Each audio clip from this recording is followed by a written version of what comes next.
Hi and welcome. Great to have you with us, Alan. Great to Alan, be here. Alan, do you want to just tell us? Do you want to just tell us a bit about who you are, what you do? Who I am and what I do. A big question. Well, I was born in Gloucester in 1953, a week after the Queen's coronation. So like quite a lot of the people in the churches that we know, I'm a bit long in the tooth now. So I've got my pension now, and I've never been so wealthy for over 30 years. Because I started work as an evangelist just over 30 years ago. Easter 1988, I drove down to Bristol with about £1,800 in the bank, feeling that this was what God had called me to, and saying, right, let's see how long it lasts. And here I am still, all those years later. Kind of second or third career, really. Because I started off doing physics, and then the teaching. I've been certified, Cert Ed,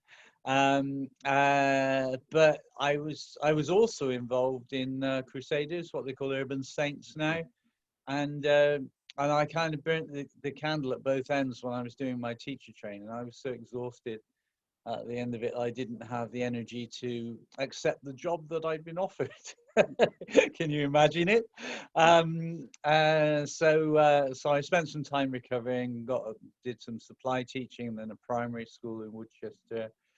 Then I did some sheet metal work, which is great fun, turning flat sheets into all kinds of shapes of shapes of things. Using dividers like you use compasses in your geometry lessons at school. You wondered what possible use it could be for constructing a triangle with this length of side and that angle and that sort of thing. But that's what we did on a large scale to make things out of sheet metal, and welding and grinding and stuff like that, which I loved, and so I had a lot of fun at that. Then I broke my arm, and as it was physical work, I wasn't able to work then for a while. And I thought, well, I've learned all I can of this. Let's go and do something else. And so I had a job as a waiter for a while, and I happened to have picked up at the last school jumble sale a dinner jacket and trousers to match. So I looked the part of Manuel, which I was called by one group of diners one day. But I'd never seen Fawlty Towers, so I couldn't play up the part, which would have been fun if I could. And then I went back and did some teaching, supply, and then some science teaching, which was good. And during that time, I had stress-related illness, like a lot of teachers do, and felt, was hunting around for what I could do. What drew me into this was stuff at church. We were thinking, now what is my gift? And I was forgetting the fact that I was a teacher and weren't scratching my head. What is my gift? And we were dishing out some leaflets, inviting people for Christmas and Easter and things like that.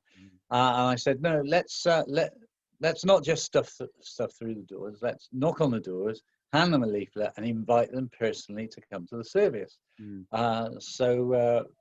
So that's what we did. But what I found was I was just chatting away like nobody's business to these people about life, the universe, and everything, and faith and everything. And suddenly I had that light bulb moment. Perhaps this is my gift.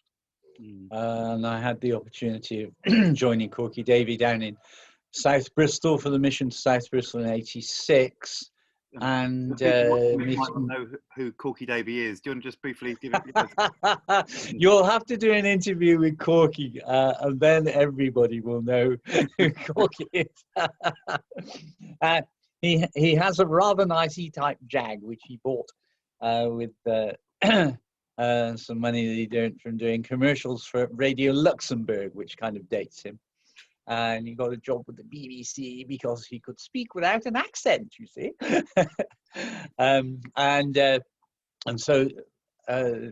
But he's been working in evangelism for longer than I have. He's retired now and that, but yeah, one seen, never forgotten, like quite a few of us actually.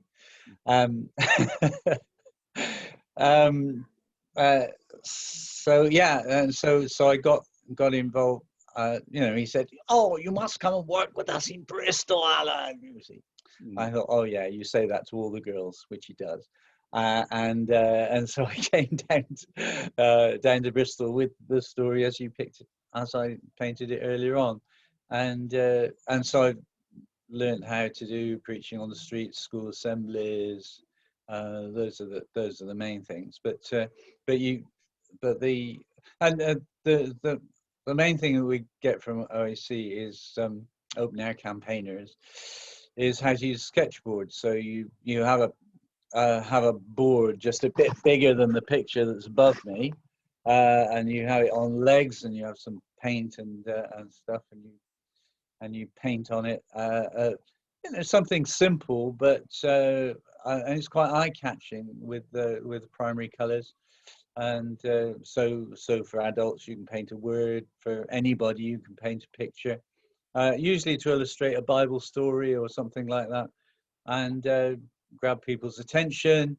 Then when you've got their attention, you can tell them the story of Jesus and how he can change their lives. And you tell them a few stories of how he's changed your life and people that you know. And it builds faith in people, and they realize that they can trust themselves to Jesus, to God through Jesus, and in that trusting, their lives become completely different. I don't know whether yeah. So this is. So does that give you some idea, Andy, and everybody else? That's good. It's great to hear, and it's interesting because a lot of people talk about evangelism and mission now. They talk a lot more about relationship. They talk a lot more about sort of incarnating and living it out. And actually, what you do a lot more is sort of open air preaching with sketchboards and that sort of almost doing evangelism in a style we don't do quite so much now. Is there? I wonder if you had any thoughts about the changing nature of people's thinking of evangelism. I think it's mainly about. I think it's mainly about accessibility and what people feel reasonably comfortable with. I think everybody has. I mean, most of the stuff that you're talking about with mission is something that anybody and everybody can do, and so that's why we talk to people about relationship. But as a preacher standing on the streets, you still build a relationship. You have you give a first impression, and you build a relationship with the people that you're talking to. Okay, only in a very, very short time, but it can be done. But the actual presentation type of evangelism, which we do, I think people can be forgiven for saying that's not my gift, but if you feel that God is calling you to do that, then He will enable you to do it. Lots and lots of people say, "Oh, I can't do that. I can't do that. I'll come and work with you, and I'll do the administration, but I'm not doing that." And I'd love someone to come and work with me and do the administration. and they find after a while, yes, I can do this, and they do. Very, very occasionally, you get someone who has a go at it and can't do it. But you've got to be prepared for that with anything, really. You don't do anything unless you try. But I think there still is a place. There must be a place for proclamation, evangelism. There must be, and there is gifting given. I think the big problem for us is in this kind of ministry is that most people tend to direct their energy towards the church, and they do their preaching inside a building, and so the people who need it don't hear it. And there are lots of people who could do the street preaching much better than I do, but they're locked up doing administration. They're preaching to the converted and all sorts of things like that. I think I believe God is calling a lot more people into evangelism than actually proclamation evangelism than actually do it. I think that's really true. But there is also something a bit more problematic in the church, is that is that we seem to have lost touch with reality in terms of God relationship. I think that's probably the biggest thing. You know, a lot of people, you know, the people outside the church say, well, this doesn't add up, the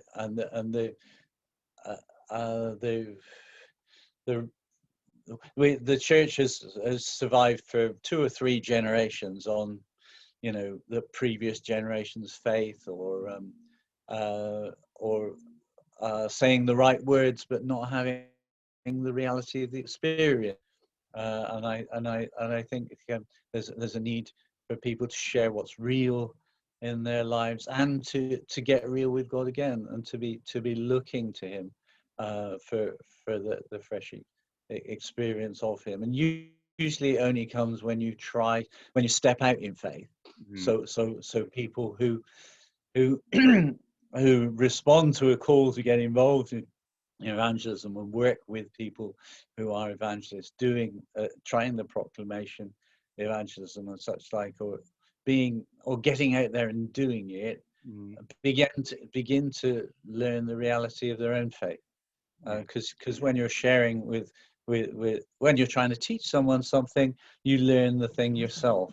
Most of the time, you know, most of the time we think, we think we know, but we don't. And it's only when you try to teach it to somebody else that you begin to really firm up your own faith. So I'd encourage anybody and everybody who is a Christian to get alongside someone who's working out in the streets, doing proclamation, to go and give it a go, to develop, you know, to develop your own faith as well as to share it with other people, because it works hand in hand. It's a sort of building block, a step-by-step kind of thing, and you can't do the sudden leaps.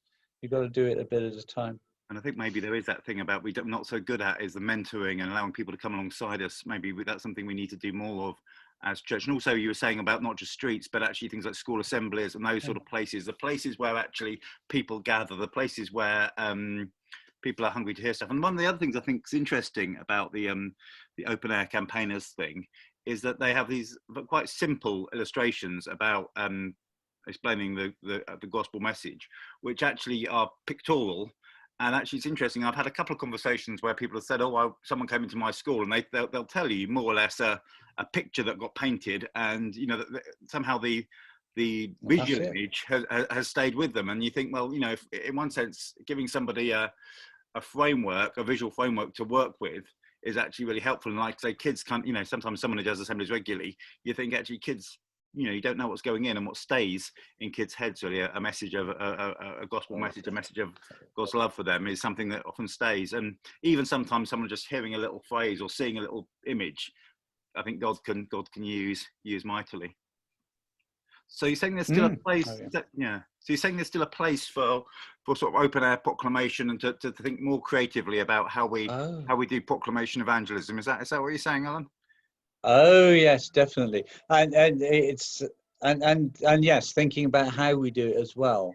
It really does test your thing, because what people actually pick up is who you are, and so it does. So the question of relational evangelism, it is really critical for the preacher, because you can because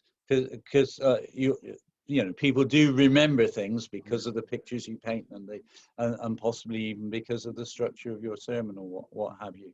But mainly what they're picking up is who you are. You convey much more information in your tone of voice and things like that than you do you know, body language and tone of voice. You convey a lot more information through body language and tone of voice than you do through the words that you say. And that is how people determine your well, they measure your character and your and what they think about you as a person. And so this idea, the incarnational sort of proclamation is actually very important. Mm. Especially for the preacher. It's actually a two-pronged thing if you describe someone as an incredible preacher, because some preachers really are not credible. I think it's true. There is something where people say, "I can't hear your sermon over the noise of your life" as well. I've heard that as a detrimental thing. But I think there is something about who we are, and because actually that's the whole thing about Jesus. Actually, is it was God made flesh, and actually we kind of the message. We both proclaim it, and we are it. Our life and who we are speaks as loudly as that. And it's interesting you're saying actually that things like preaching and that teaching stuff is actually about who we are, which is often what we knock presentational evangelism for, because you're saying, well, it's not about relationship, but actually everything's about relationship. It's relationships about the key of everything. Well, I think everything that's important. There's a lot of useful stuff in terms of head knowledge and things like that, and that can interest people and has interested evangelicals for generations. Lots of the evangelicals are great thinkers and things like that, and that can keep people going, or some people going. But in order to have the fullness of the relation of what I believe Christianity is about, I think the basic side of it is relationship. The crux of it, the important thing, the thing that actually changes the world, and it changes the world by changing you. You've got to live out your message, haven't you? I guess that's, it's got to be, I used to joke about saying we've got to be smoking what we're selling, which is probably an unfortunate illustration, but it's true. That whole thing, you wouldn't trust a skinny chef, was, quite. One of the other things I think is quite interesting when you said about learning what you believe by teaching it to somebody else. That's very much what Jesus taught his disciples. But I was also thinking there is something as well that something I've come across more and more recently. Maybe it's just my theological antennae is a bit sort of gets a bit sensitive sometimes, especially as I've moved a lot theologically over the years. There is something about, actually, you hear people saying some very off the wall things, or poorly taught, or saying just daft ideas that actually are sometimes cause damage and mess. I'm thinking, part of me thinks that actually, in getting people to teach and share and do that stuff well, we actually realize it does so much. Our evangelism is better, because when we see people who don't know what they believe, or have got very odd ideas, when they try and pass them on, that they're not fruitful. In fact, they can be quite dangerous. And actually, that idea of how do we get people to go deeply in their faith, asking good questions, and to be able to convey what they believe well, wisely, sensitively, and sort of biblically, with a theological wisdom, pastoral sensitivity. All those words are at the heart of what makes a good evangelistic message. And know what you believe, why you believe it, having thought it through, having wrestled through the issues, having lived it, having prayed it, having thinking about where the other person's coming from. All those sort of questions are often there, and we often don't. And often people will have a go at evangelism. Sometimes will say some really crass stuff because actually they don't know what they believe or why they believe, or they strangely regurgitate a sermon they've only half remembered and do it badly. Strangely, actually saying something that's wrong is actually going to be part of the solution to that, because you say something which challenges people to think through what they believe. And you've got to allow people to think things through and find out why it's wrong, and what the right thing is. So I think one of the dangers with a lot of teaching is that you believe what your pastor tells you, sort of thing. Because he says so. What you need to do with all of the stuff that you hear is to evaluate it and see whether it fits in with what the scripture says. And it has to fit in to some extent with your experience as well. The experience of God. because Yeah. despite the protestations of people who say that their theology is Bible based, the uh, it is based on our experience. Most of us believe is what we've been taught. It's what somebody else has experienced and passed on to us. Yeah. And I think we do Because need to learn you how. and I don't understand Greek perfectly. I don't understand Greek and, perfectly. and we have to rely upon what other people say. We don't understand. We don't know everything about archaeology and all the rest of it. And so there's an element in which we're trusting what people say to us. And I think that's right. But we've got to. One of the big things is actually acknowledging the fact that we're standing on the shoulders of others, and saying, well, it's possible that they've got that wrong, but I believe what I believe because of, Yeah. and the willingness to discuss this in an open way with other people, willing to. I think one of the big things with proclamation is keeping, and with our interactions generally, is keeping the discussion open. Mm. In other words, not taking an entrenched position. So in order to move somebody else from their position, you've actually got to get out of your trench and say, look, I am willing to be convinced otherwise from what I believe, if you can provide me with the appropriate evidence, and say, look, I'm listening.